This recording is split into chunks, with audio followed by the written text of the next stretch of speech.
Hoy presentamos Mishkan, capítulo 12. Bien, pónganse de pie. Vamos a comenzar con esta hermosa declaración de fe.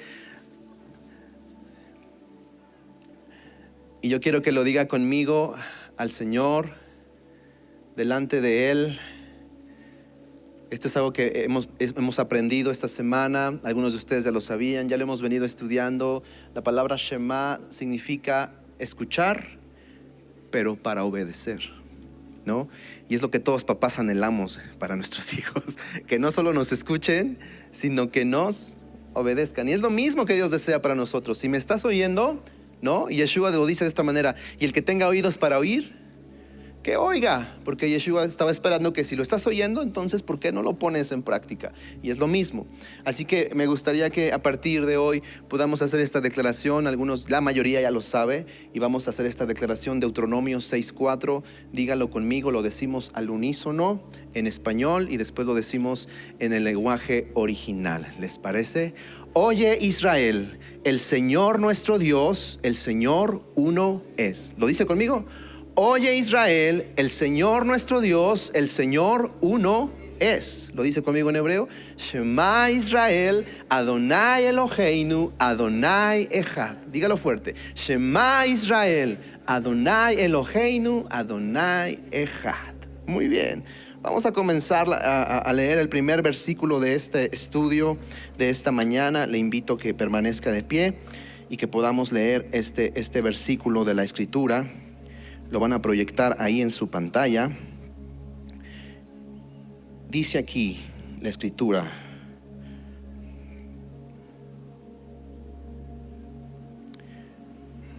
es que hay mucha luz aquí, no veo bien.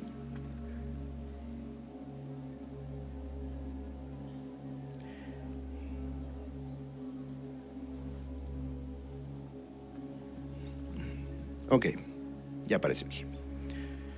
Éxodo 25, versículo 31, lo tenemos en pantalla. Lo lee conmigo, por favor. Harás además un candelabro de oro puro. El candelabro, su base y su caña han de hacerse labrados a martillo. Sus copas, sus cálices y sus flores serán de una pieza con él. Tome su lugar, por favor. De esto vamos a hablar en este tiempo, los próximos minutos. Quiero hablar sobre la menorá, los misterios de el candelabro o candelero. Ustedes saben que a Moisés se le dio la revelación de los muebles que tenían que estar dentro del tabernáculo, dentro del Mishkan. Si usted no sabe qué es un candelabro o una menorá, es lo que yo tengo de este lado, de mi lado derecho.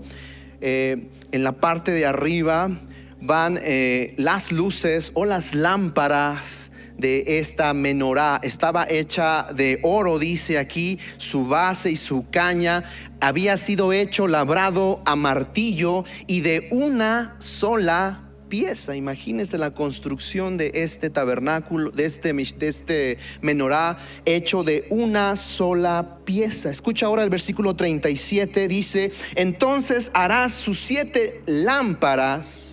Sus lámparas serán levantadas de modo que alumbren el espacio frente al candelabro. Y mira que lo hagas según el diseño que te ha sido mostrado en el monte. Diga conmigo, menorá. Esta es la palabra original en hebreo para la palabra candelabro o portalámparas. ¿Qué significa menorá? Significa candelabro o portalámparas. Me gusta esta definición de portalámparas porque habla aquí en este versículo 37 que tenía 7 lámparas que estaban por encima del candelabro y que su función era alumbrar el lugar santo donde se encontraba.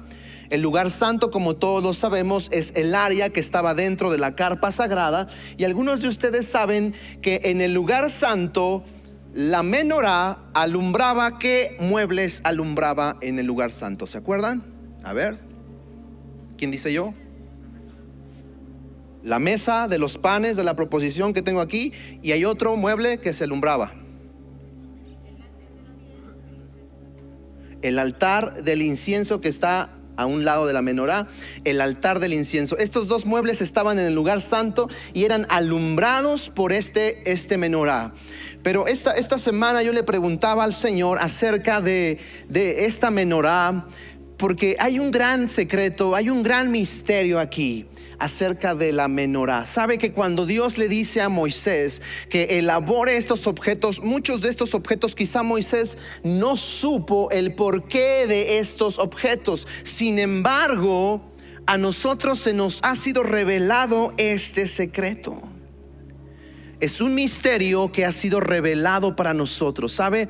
En el libro de Apocalipsis, precisamente en el último libro de la Biblia, podemos encontrar la razón o lo que significa o que simboliza una menorá como esta. Una menorá que fue hecha miles y miles de años atrás por Moisés y que a nosotros nos representa algo o nos simboliza algo.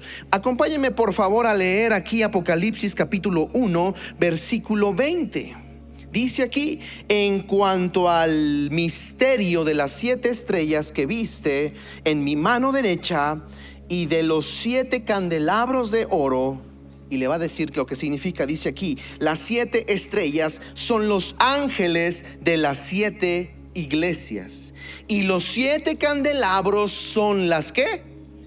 Las 7 iglesias. ¿Qué significa el candelabro? El candelabro, entre otras cosas, o la menorá que yo tengo aquí, simboliza o representa la iglesia. Cada una de esas lámparas o cada uno de esos brazos que usted ve en ese hermoso menorá o candelabro, precisamente las lámparas nos representan a cada uno de nosotros. Sabe que la caña central, si usted se fija, son 3 brazos de un lado, 3 brazos del otro lado, pero en el centro hay una caña central. Esa caña central precisamente representa a Yeshua, nuestro Señor. Esa caña central se encargaba de alimentar con aceite o suplir de aceite el resto de los brazos. Entonces se depositaba sobre la caña central el aceite para que se mantuviera prendida. Usted lo sabe. ¿Cuánto tiempo permanecía prendida la menorá o el candelabro? ¿Alguien sabe? Todo el tiempo tenía que estar encendida. Y aquí hay un mensaje. Dentro de este misterio que nos ha sido revelado, ahora entendemos que no nada más es un portalámparas, sino que ese portalámparas, ese candelabro, me está representando a mí. Y así como Yeshua me quiere dentro de su candelabro, quiere que esté yo como una lámpara. Él quiere que yo esté siendo alimentado de ese aceite, de ese combustible que me va a permanecer a mí encendido. No de vez en cuando, no a veces, no en los días que estoy de buenas. No, tengo que estar encendido. ¿Cuándo? Siempre, siempre. Y es de lo que yo quiero que usted vaya comprendiendo un poquito, porque hay una palabra en Apocalipsis capítulo 2, en el versículo 4. Estoy poniendo las bases de lo que vamos a hablar. El capítulo 2, versículo 4, versículo 5 de Apocalipsis dice lo siguiente: pero tengo esto contra ti, que has dejado tu primer amor. Recuerda, por tanto, de dónde has caído, y arrepiéntete, y haz las obras que hiciste al principio. Si no, vendré a ti y quitaré tu candelabro de su lugar si no te arrepientes. Esta es una palabra de advertencia. Usted sabe que el libro de Apocalipsis contiene un mensaje a 7 iglesias. Estas 7 iglesias que se encontraban por la zona de Turquía. Estas 7 iglesias reciben un mensaje y una advertencia de parte de Dios. Y el mensaje correspondiente a esta iglesia, Dios le está diciendo: arrepiéntete, haz tus obras, porque si no, yo voy a quitar el candelabro de en medio de ti. ¿Y eso qué significa? ¿Y eso qué tiene que ver conmigo? Y es a lo que yo quiero hablar en los próximos minutos. Dios puede quitar o quitarnos de su candelabro. Dios quiere que tú seas una lámpara dentro de ese candelabro. Yo quiero que usted se visualice como si fuera una lucecita encima de ese candelabro. Cada uno de nosotros representamos una de esas lámparas.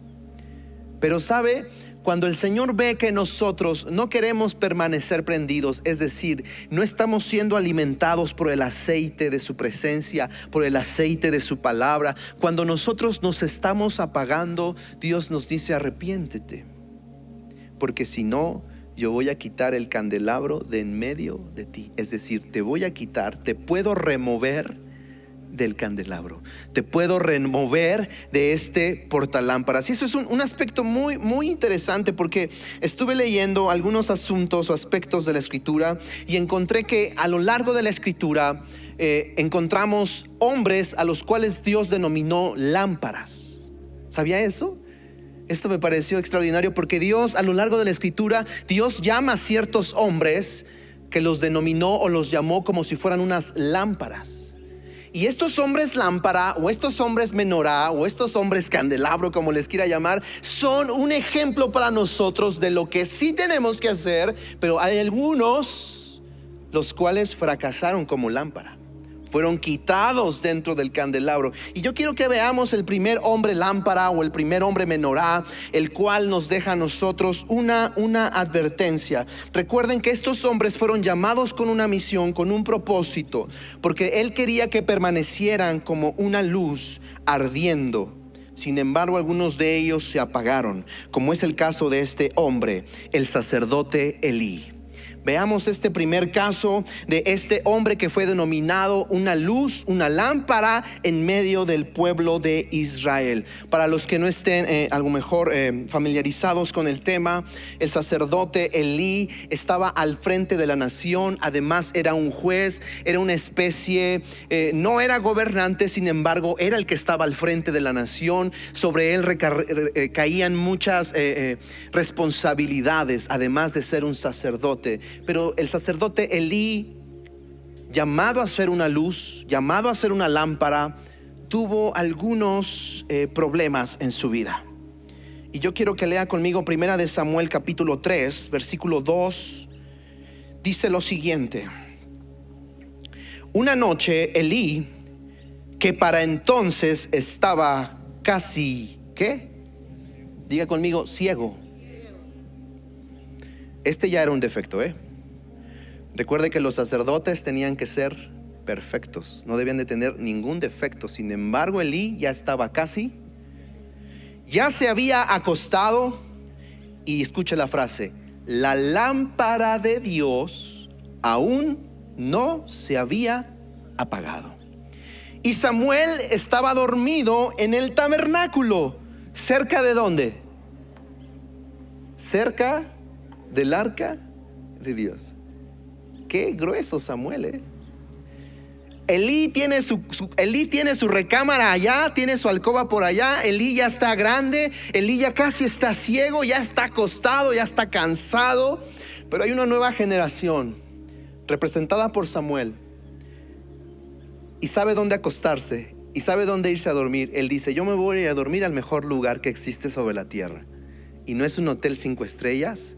Él sabe que se tiene que acostar ¿en dónde? Nada tonto, ¿verdad? Él va a acostarse al lugar donde se manifiesta la presencia del Señor. Él va y está acostado ahí cerquita del arca del pacto. Pero bueno, vamos a desenfocarnos de Samuel y vamos a enfocarnos en Elí. Dice que la lámpara aún no se había apagado. Es decir, aún no se apagaba la luz en la vida de Elí. Todavía había un chisguetito de luz, un poquito de luz. Estaba casi ciego, ya estaba entrado en años, ya estaba desgastado por la vida. Pero ese es el problema. A veces pensamos que entrar en una edad avanzada o entrar en una edad de adulta significa ir a menos, pero muchas veces hemos visto en la escritura que no necesariamente. Vemos a un Moisés de 120 años platicando cara a cara con Dios, subiendo y bajando del monte como si fuera un chavito de 15 años, tomando ayunos de 40 días y 40 noches. ¿Qué le pasa a Moisés? ¿Qué le sucede? Bueno, Eso no significa que estar en cierta edad decir, no, pues para mí ya se acabó todo, ya no hay nada que hacer para mí, yo ya estoy grande. Eso es una mentira. El sacerdote Elí quizá creyó esa mentira y de alguna manera uno de los defectos más grandes es que Elí estaba casi ciego. ¿Y sabe qué significa eso en lo espiritual? Estar casi ciego es que no puede ver en los asuntos espirituales muchos de los aspectos que él necesita tratar o corregir. Y ese es un grave problema, porque normalmente cuando no podemos ver nuestros errores, pero no quiere decir que necesariamente los que están cerca de nosotros no se den cuenta de los errores. Son ocultos para ti, pero para los que viven contigo dicen, caray, él no lo puede ver o ella no lo puede ver, pero nosotros sí lo notamos. Notamos que te falta esto, notamos que te falla aquello. Bueno, Elí era el caso. Elí casi estaba ciego, no podía percatarse. Y le voy a decir qué más. Elí no tenía en orden su casa. Elí es llamado a ser un sacerdote, a ser una lámpara de Israel, pero está casi ciego. Pero además de que está casi ciego, tiene en desorden su casa. Escucha lo que pasa aquí en 1 Samuel 2:12. Dice, ahora bien, los hijos de Elí eran unos sinvergüenzas. Le escogí la versión más light y no le quise poner la otra versión porque estaba muy fuerte, porque dice que los hijos de Elí eran unos sinvergüenzas. Que no le tenían respeto al Señor. ¿Sabía usted que los hijos de Elí, por su descendencia y por el llamado que tenía su padre, ellos también estaban llamados a ser ¿qué? Sacerdotes. Es más, ellos eran sacerdotes.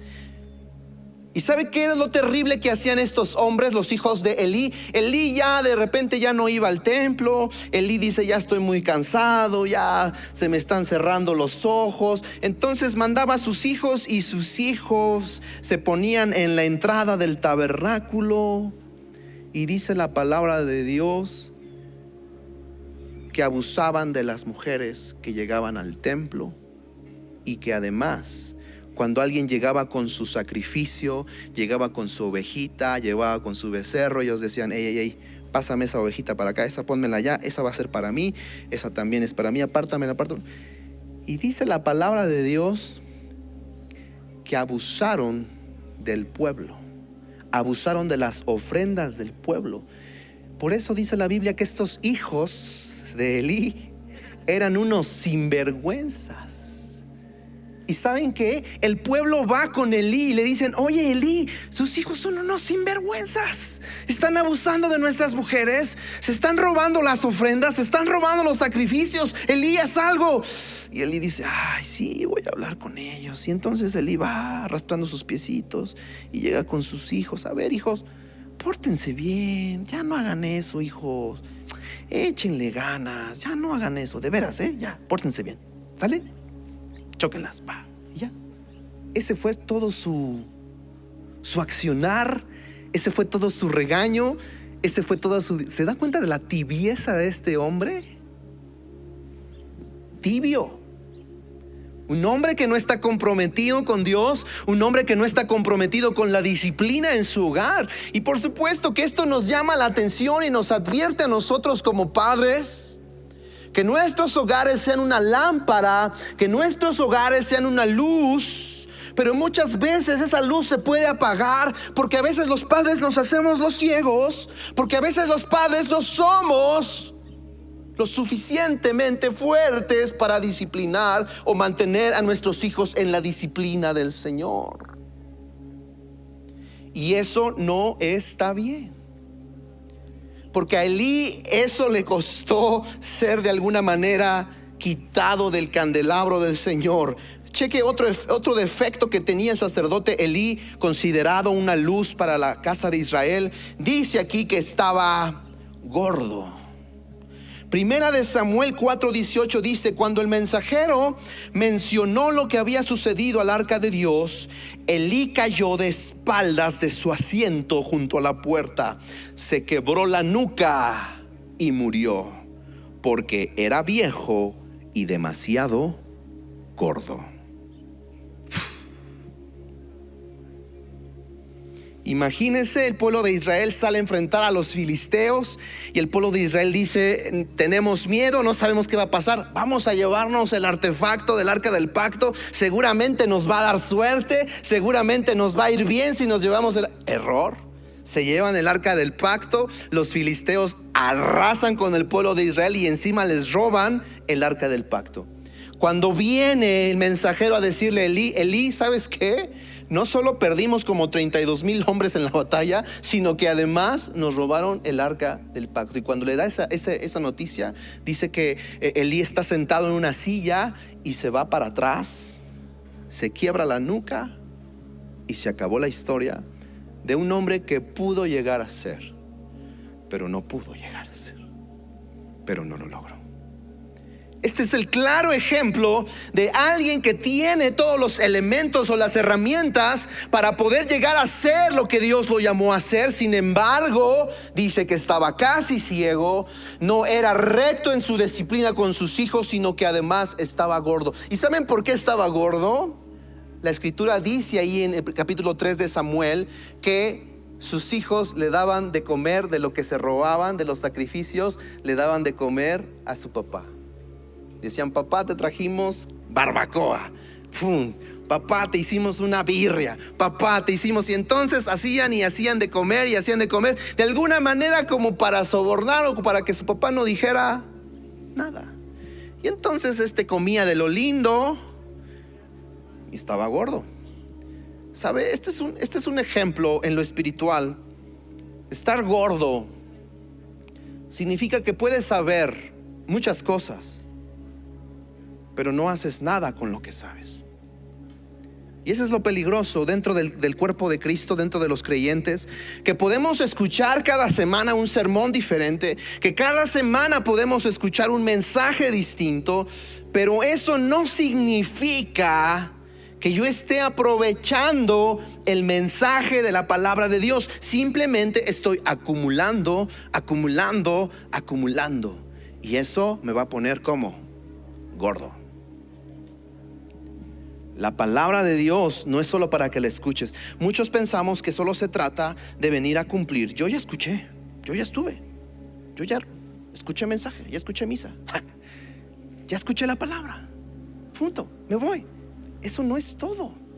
Tú tienes que de alguna manera, a algunos les pido que tomen notas, les aconsejo eso siempre, tomen notas, eso es muy importante. De alguna manera entre semanas, si tú puedes volver a escuchar algo que se te quede, algo que puedas recordar, algo que Dios pueda hablar este día a tu vida y que necesites aplicar, aplícalo. Ten mucho cuidado. Saben, es terrible la manera trágica en la que termina la vida de un hombre como Elí.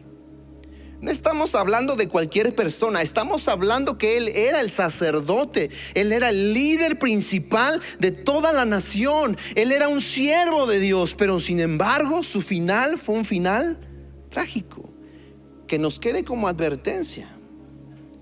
Él era una luz, era una lámpara de Israel, dice al principio que aún no se había apagado, pero todos acabamos de ver que al final se terminó apagando. Número 2, veamos otra luz dentro de esta menorá.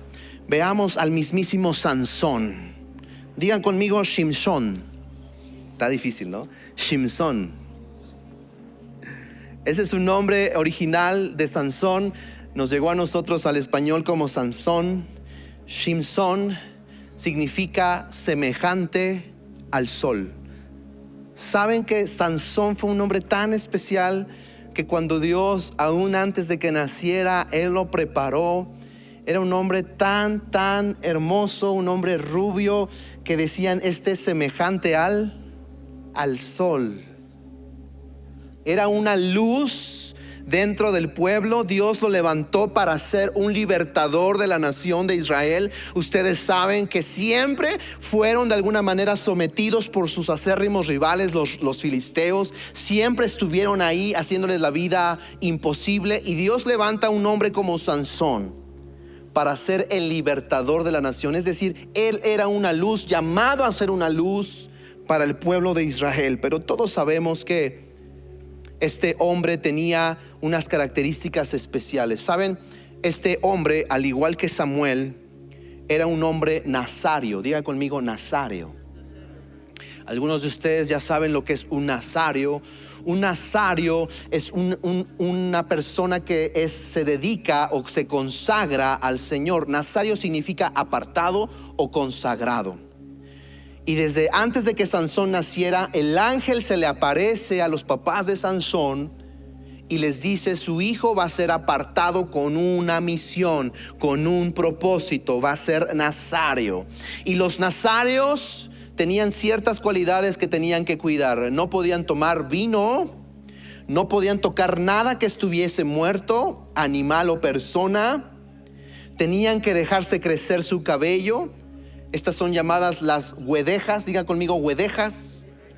Sansón, dice la escritura, dicen los historiadores, que Sansón tenía 7 guedejas, es decir, una especie como de cairelitos, que algunos de ustedes lo han visto, que salían de su cabeza, dando una simbología, una enseñanza de conectar su cabeza con su corazón.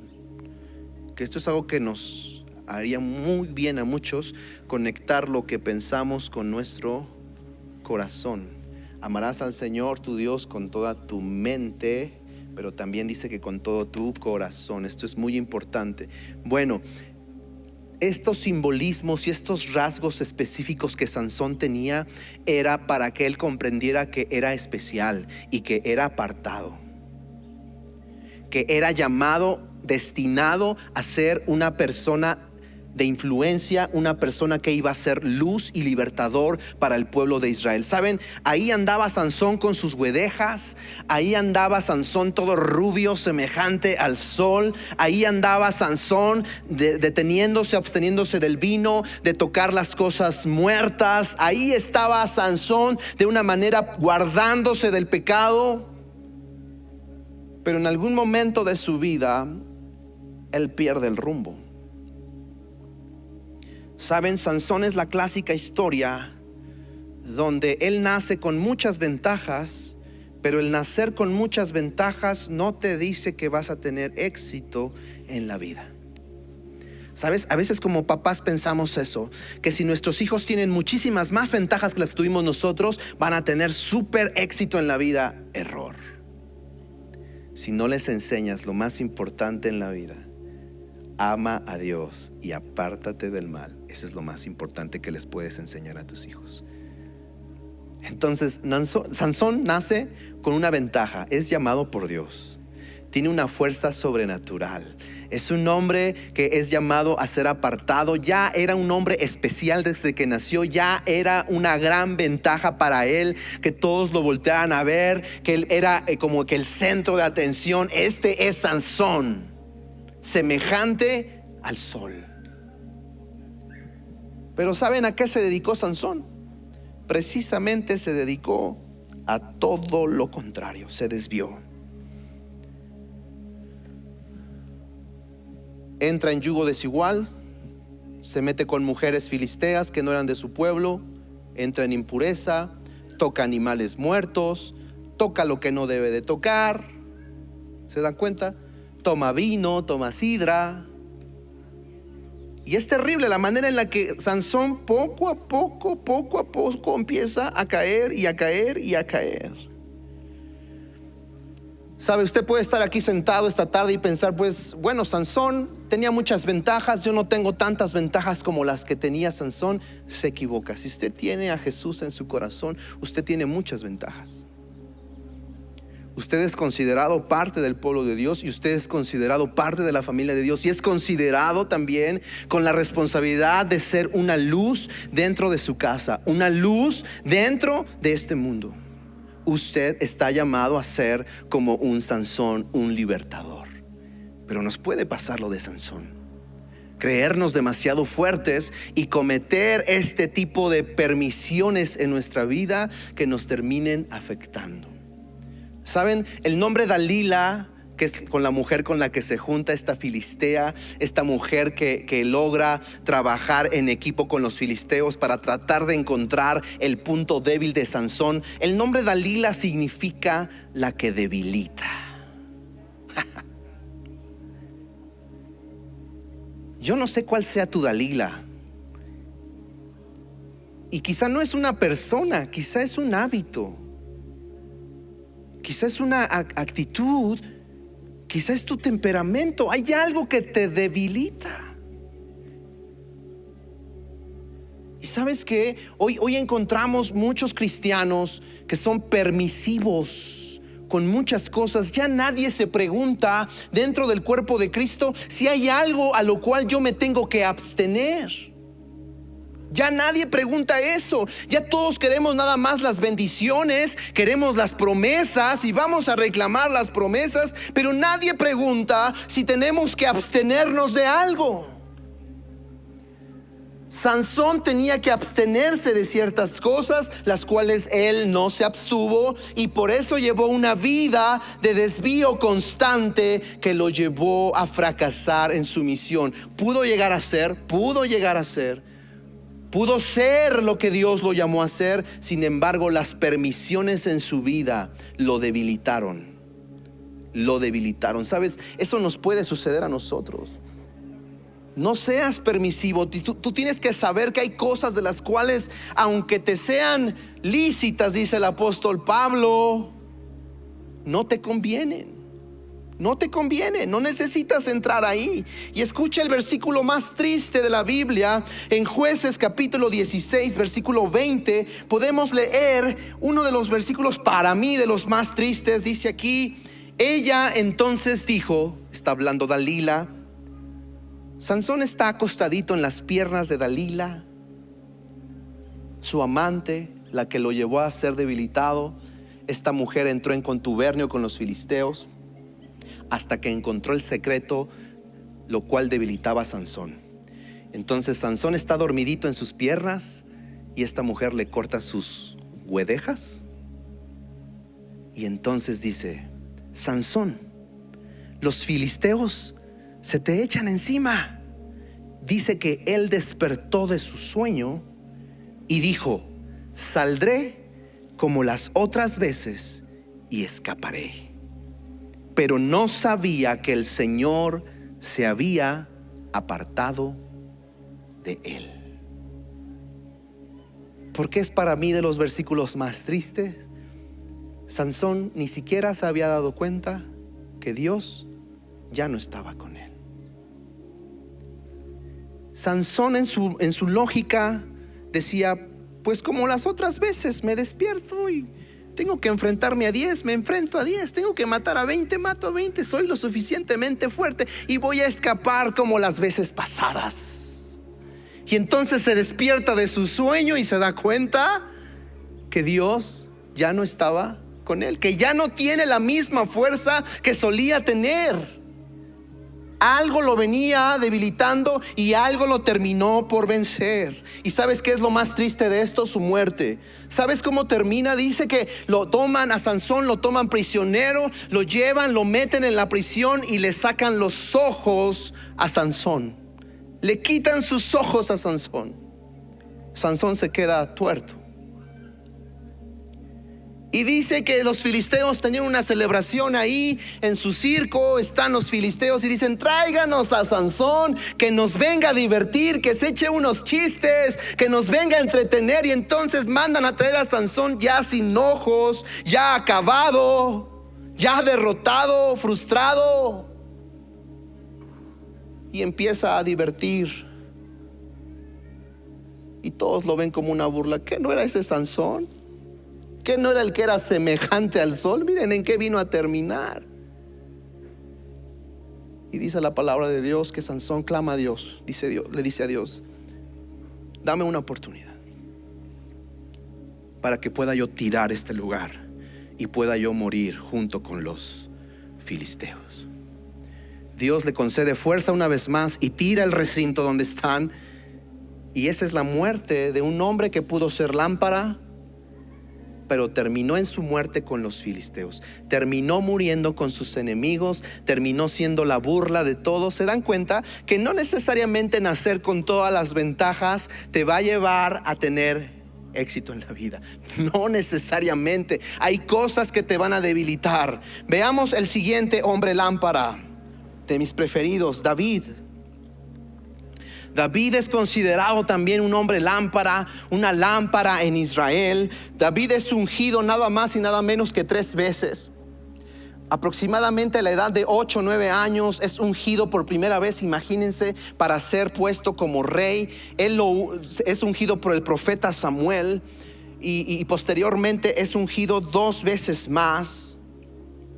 Un hombre de guerra, un hombre fiel, un hombre que ama a Dios, un hombre que escribió muchos salmos, muchas oraciones, muchas canciones, el amado de Dios, un hombre conforme al corazón de Dios. Y entonces David es rey. Pero sucede algo en 2 de Samuel capítulo 21 versículo 15. Escucha lo que pasó. Los filisteos, otra vez, reanudaron la guerra contra Israel. Y David salió con sus oficiales para hacerles frente. Escuche esto. Pero David quedó agotado. Y eso no estaba bien, porque David ya no era aquel jovencito que salía a la batalla cuando Saúl era rey y enfrentaba y hacía y deshacía. Ahora ya habían pasado años, ya había enfrentado muchas veces a sus enemigos. Ya ahora dice que David se quedó agotado. ¿Y sabe cuál es el problema de que quedó agotado? Escucha el siguiente versículo, versículo 16. Isbi-Benob era un descendiente de los gigantes. La punta de bronce de su lanza pesaba más de 3 kilos y estaba armado con una espada nueva. Había acorralado a David y estaba a punto de ¿qué? De matarlo. Para los que no saben, Isbi-Benob es hermano de Goliat. Muchos años atrás David había matado a su hermano Goliat. ¿Recuerdan? De hecho, Goliat había sido más alto, había sido más fuerte. Nada más la lanza de Goliat pesaba lo doble de lo de Isbi-Benob. Pero el problema aquí es que David está agotado, está cansado y en la lucha se le aparece un gigante y lo empieza a acorralar. Y David dice: estoy agotado, no tengo fuerzas, no puedo pelear. Y dice que estuvo a punto de matarlo. Escucha el versículo 17. Sin embargo, Abisai, hijo de Sarbia, fue en su ayuda e hirió al filisteo y lo mató. Allí los soldados de David le hicieron este juramento: nunca más saldrá su majestad con nosotros a la batalla, no sea que alguien lo mate y se apague ¿qué? La lámpara de Israel. Aquí tenemos a un hombre que es lámpara y que estuvo a punto de ser apagado por un gigante. ¿Cuál es la razón? Su cansancio, su agotamiento. Una de las cosas que nos pueden provocar a nosotros ser apagados de nuestra luz o ser quitados como lámpara es el cansancio. Y cuando digo cansancio, puedes pensarlo en muchos sentidos, ¿no? Hay un cansancio de las situaciones que venimos arrastrando. Hay un cansancio de la manera en la que tratamos de salir y no podemos. Hay un cansancio de batallar con lo mismo de siempre. Y también hay un cansancio físico, hay un agotamiento mental, hay un agotamiento espiritual, hay cansancio en nosotros. Ese es David. David agotado, David cansado, el ungido cansado, a punto de morir por un gigante que dice que no es casualidad que aparezca ahí, que tiene una espada nueva. Dice que tiene una espada nueva este gigante y que con esa espada estuvo a punto de matar al rey David. Esta espada nueva me habla de muchas de las artimañas que el diablo constantemente está sacando en contra de ti para detenerte, para pararte, para acabarte, para que no estés en el candelabro, para que no seas una luz en tu casa, en tu familia, una luz en este mundo. Tenemos un enemigo, mis amigos, que es muy obstinado. Si tú pensaste que porque le ganaste una vez, el enemigo va a decir: no, ya con él ya no me meto. Estás equivocado. El enemigo busca por una manera, busca por otra, busca por otra. No sé cuántas veces David enfrentó a los filisteos, pero fueron muchas. Y en esta, él estuvo a punto de morir a causa de su cansancio. Yo quiero preguntarte, ¿estás cansado?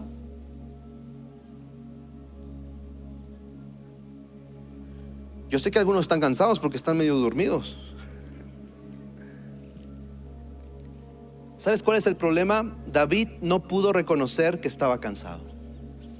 Si David hubiese podido reconocer que estaba cansado, él no hubiera salido a la batalla. ¿Sabes? A veces no podemos reconocer que estamos cansados y que necesitamos hacer una parada, necesitamos detenernos, necesitamos reorganizarnos, necesitamos retomar fuerzas, necesitamos tomar nuevas fuerzas.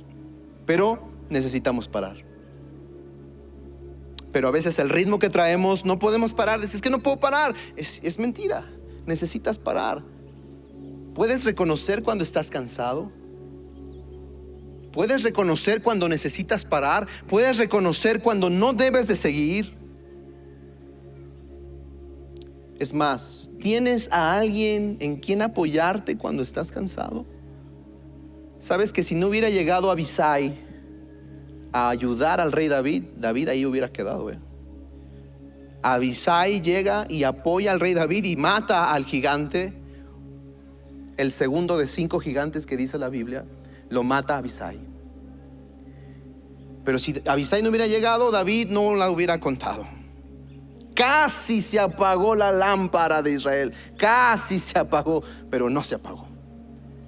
Esta es una advertencia para nosotros. Muchas veces el cansancio nos lleva a tomar malas decisiones. Muchas veces el cansancio nos lleva a ser personas iracundas. Muchas veces el cansancio nos lleva a ser personas que no toleran nada, a ser insensibles. Ese es el cansancio. Vamos a ver el siguiente hombre lámpara. Otro de mis favoritos, Yohanan Hamatbil, Juan el Bautista. En Juan capítulo 5 versículo 35 nos dice al respecto del siervo de Dios, Juan el Bautista. Ahora, ¿cuántos saben que Juan el Bautista es medio año, 6 meses mayor que Yeshua? Y que además que es contemporáneo de Yeshua, además es su primo. Juan el Bautista era primo de Jesús. Y aquí dice que él tenía una característica muy especial. ¿Cuántos saben que Juan, su papá, era un sacerdote que ministraba en el templo? Es decir, a Juan le correspondía ser ¿qué? Sacerdote. Pero ahora, ¿cuántos saben que Juan nunca predicó en la iglesia de su papá? Juan nunca ejerció ese sacerdocio dentro del templo, sin embargo lo ejerció fuera. Dice la palabra de Dios que él vivía en las afueras de Israel, en el desierto, que era todo un, ¿cómo llamarlo? Un hippie. Él vestía ropa de pieles de camello, se alimentaba de miel, de frutos silvestres. Era todo un personaje Juan el Bautista. Sin embargo, había una peculiaridad en él. Escuche lo que dice aquí Juan 5:35. Juan era una lámpara que pues, medio brillaba, medio le echaba ganas Juan. No, dice que era una lámpara que encendida y brillante. Y Yeshua está hablando acerca de él y dice: y ustedes decidieron disfrutar de su luz por algún tiempo. Este es Juan el Bautista. Él sabe que parte de su misión de vida, parte de su propósito es preparar el camino a su primo Yeshua. Él dice: yo estoy aquí para preparar el camino, es decir, preparar el corazón de la gente para que cuando Jesús venga, el Mesías venga, reciban el mensaje. Sin embargo, encontramos aquí a Juan el Bautista, que dentro de su gran ministerio, él es llevado preso. Lo meten a la cárcel. Estando en la cárcel, aún en la cárcel, Juan el Bautista no se calla.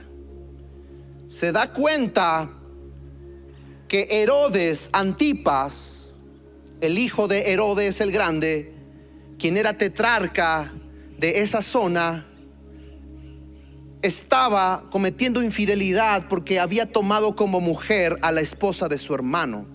Entonces este hombre, sin temer a Dios, Herodes Antipas, está viviendo con la mujer de su hermano, y Juan el Bautista está ahí en la cárcel y se da cuenta de todo lo que está diciendo y le dice: ¿sabes qué? Eso que estás haciendo, eso es pecado, y eso a Dios no le gusta. Necesitas arrepentirte, necesitas cambiar tu manera de vivir. Y entonces a Herodes, el tetrarca, él se siente la gran cosa, y estas palabras le duelen en su corazón. Dice la palabra de Dios que le gustaba escuchar lo que Juan le hablaba, pero a su mujer no le gustaba lo que estaba diciendo. Y entonces ella organizó para que de alguna manera su hija le bailara a este hombre y le pidiera un deseo. Y le dice: ¿cuál es tu deseo? Y le dice: dame la cabeza en este plato de Juan el Bautista. Y dice que Herodes no le quedó de otra más que cumplir ese capricho. Entonces mandan a traer al verdugo, entran a la celda donde está Juan el Bautista.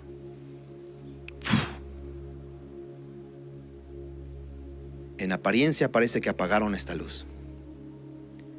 Sin embargo, aunque físicamente hayan apagado esa luz, sabemos que la luz de Juan, todos sus hechos hablan acerca de que fue una luz brillante.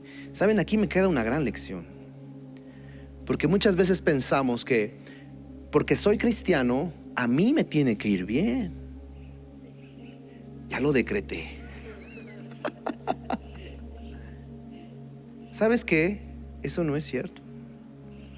Juan el Bautista es un claro ejemplo que aún a las personas que hacen lo correcto, que siempre dicen la verdad, que siempre hablan la verdad, aún a esas personas las cosas no siempre les van a resultar. Si no hubiera sido así el caso, entonces Juan no se hubiera muerto de esa manera, y todos dirían: pero ¿por qué Dios permitió eso?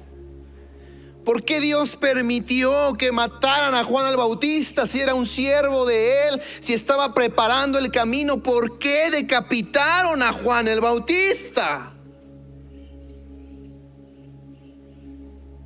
Y entonces, no sé de dónde sacamos una idea de que porque tú vienes a la iglesia todo te va a salir bien, tú no vas a tener problemas. No. Eso no es lo que enseñamos aquí. Eso lo enseñan en otros lugares, pero aquí la Biblia me enseña los ejemplos que tomamos de la Biblia. Incluso el apóstol Pablo, incluso el apóstol Pedro, constantemente nos están diciendo que nos armemos de un pensamiento como el de Jesús, un pensamiento que no se negó al sufrimiento, porque el sufrimiento en nuestra vida es necesario para permanecer ardiendo. Muchos de nosotros podremos apagarnos porque una situación, un problema, algo vino en contra de nosotros, y eso hizo que nuestra luz se apagara. Hay muchos cristianos que están ofendidos y resentidos contra Dios, contra la iglesia, porque Dios no les contestó su oración como ellos se lo pidieron, porque Dios se olvidó de ellos según ellos. Y están resentidos contra la iglesia y dicen: yo a la iglesia no regreso, yo a Dios ni me hables de Dios. ¿Dónde estaba Dios cuando se murió mi abuelita? ¿Dónde estaba Dios cuando mis papás se separaron? ¿Han escuchado eso? ¿Han escuchado eso? ¿Y dónde estaba Dios? Ahora Dios es el culpable de todo. Ya no es el hombre responsable de sus acciones, ya no es el hombre responsable de las decisiones que está tomando, somos nosotros responsables. Y entonces tomemos el ejemplo de un hombre como Juan, que era una luz en medio de la oscuridad. Escuche lo que dice 1 de Pedro 4:1. Por tanto, ya que Cristo sufrió en el cuerpo, asuman también ustedes la misma actitud, porque Él ha sufrido en el cuerpo, ha roto con el pecado. Mis amigos, si Yeshua sufrió, a nosotros, ¿qué nos exime de pensar que nosotros no vamos a sufrir? ¿Cuántos de ustedes están al tanto de lo que está sucediendo en Afganistán? Tómese un tiempo estos días para estar orando. Hay un pueblo de creyentes en Afganistán. La situación es terrible. Después de que casi 20 años el ejército de Israel, de Estados Unidos, estuvo en esa zona de alguna manera como intermediarios y no permitiendo que los talibanes, estos radicales, tomaran el control de esta ciudad. Ahora que el ejército de Estados Unidos sale de Afganistán, los talibanes han tomado el control. ¿Y saben cuál es la primera cosa que están diciendo? Pena capital al que confiese un nombre que no sea nuestro Dios. Y hay un montón de cristianos ahí en Afganistán que están llorando en este momento, que están clamando a Dios porque su vida está en riesgo. Si son descubiertos con una Biblia, si son descubiertos hablando de Dios, mencionando un Dios que no es su Dios, ellos no se van a tentar el corazón. Ustedes saben que los talibanes son lo peor. Pena de muerte. Entonces estaba yo escuchando a un pastor, hace rato en la mañana estaba yo escuchando este mensaje que envía este pastor que está ahí en Afganistán. Él está llorando. ¿Por qué está sufriendo? Pero dice, yo quiero que les quede claro, el mensaje que estamos mandando no es de que nos estamos rindiendo. El mensaje es, vamos a seguir. Y si perdemos la vida, que la perdamos. Pero no nos vamos a callar de compartir el mensaje. Y hay cristianos que hoy no se levantaron a la iglesia porque estaba nublado. Y ellos están a punto de morir por un grupo de terroristas. Y hay cristianos que porque amanecieron con gripita no quieren venir a la iglesia, porque les duele el dedo chiquito de su pie y dicen, no voy a la iglesia, es que el dedo chiquito. Si eso te está deteniendo, imagínate. Yo quiero que reflexionemos. Estar arriba, estar ahí, ser llamados para hacer una luz, hay una gran responsabilidad, hay una gran carga que tenemos que llevar, incluso con el sufrimiento. Cierro con esto, con la luz más grande de todas, la luz eterna, Yeshua, Jesús, nuestro Maestro. Él es la luz eterna. En el primer libro de la Biblia, en Génesis, Bereshit, capítulo 1, versículo 3, Vayomer Elohim, Yehior Vayehior, y dijo Dios, sea la luz. ¿Y qué? Y fue la luz. Estamos hablando de la luz primogénita, primigenia, la luz primera.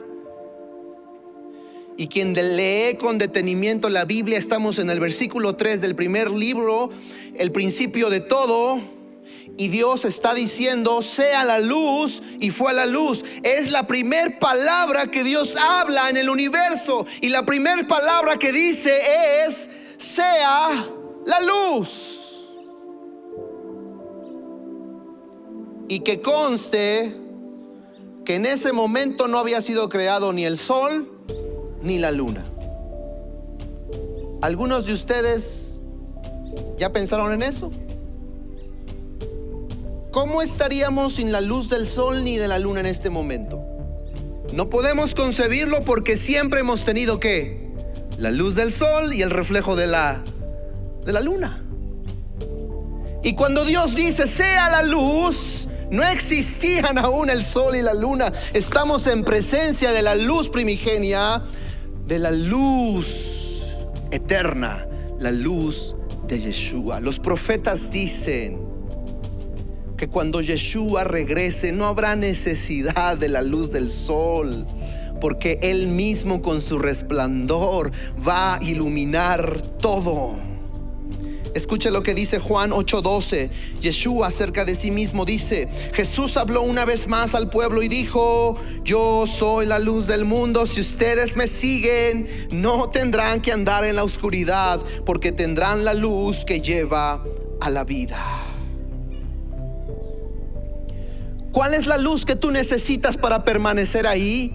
Recuerda, tú eres una lámpara. Tú no brillas con luz propia, tú brillas con la luz de ¿quién? Con la luz de Jesús. Y Jesús dice: yo soy la luz del mundo. Si tú andas en mi palabra, no tienes por qué estar en oscuridad. Es decir, cuando tú tienes mi palabra, tú vas a permanecer brillando.